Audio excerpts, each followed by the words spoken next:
দেখিয়েছি, মানে জঙ্গল পরিষ্কার করার সময় আমি আপনাদেরকে দেখিয়েছিলাম যে এই বাগানে আর কি আমার পিছনে যে বাগানটা দেখতে পাচ্ছেন এটা হচ্ছে নতুন বাগান, একবারে নতুন। তো আপনাদের কাছ থেকে জানতে চাইছিলাম মানে এখানে কি লাগালে, মানে কি কোন ফলের চারা লাগালে একটু ভালো হবে, আপনার কাছ থেকে একটু সলিউশন চেয়েছিলাম। কিন্তু অনেকে বলেছেন মালটা, অনেকে বলেছেন আম্রপলি, অনেকে বলেছেন মানে বিভিন্ন ধরনের আম গাছের কথা বলেছেন, আবার অনেকে বলেছেন আমাকে কলা গাছ লাগানোর জন্য। তো গাইস আমি আসলে কারোর কথা শুনি নাই, তো চিন্তা করলাম এখানে একটু বড়ই গাছ লাগাবো। তো গাইস এখানে হচ্ছে বলসুন্দরী বড়ই আছে, হ্যাঁ।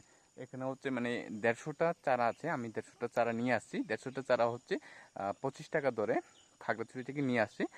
তো গাইস এখানে হচ্ছে 150টা চারা আছে। তো আমার যে উদ্যোগটা মানে বলসুন্দরীর বড়ি যে বড়ির চারা যে লাগাইছি এখানে, তো এটা কতটুকু যুক্তিসঙ্গত আমি জানি না, আপনারা অবশ্যই কমেন্ট করে জানাবেন কেমন হয়েছে, আমার যে উদ্দেশ্যটা ছিল সেটা কেমন হয়েছে আপনাদের কাছে একটু কমেন্ট করে জানাবেন।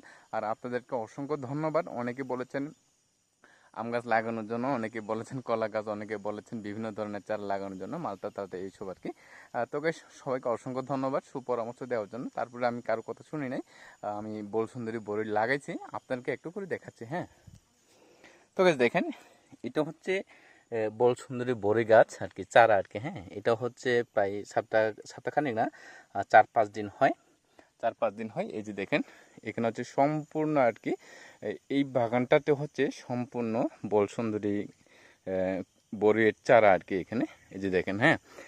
তো গাইস সবাই ভালো থাকবেন, সুস্থ থাকবেন। আশা করছি আমার নতুন বাগানের জন্য আপনারা অবশ্যই দোয়া আশীর্বাদ করবেন। সবাই ভালো থাকবেন, সুস্থ থাকবেন।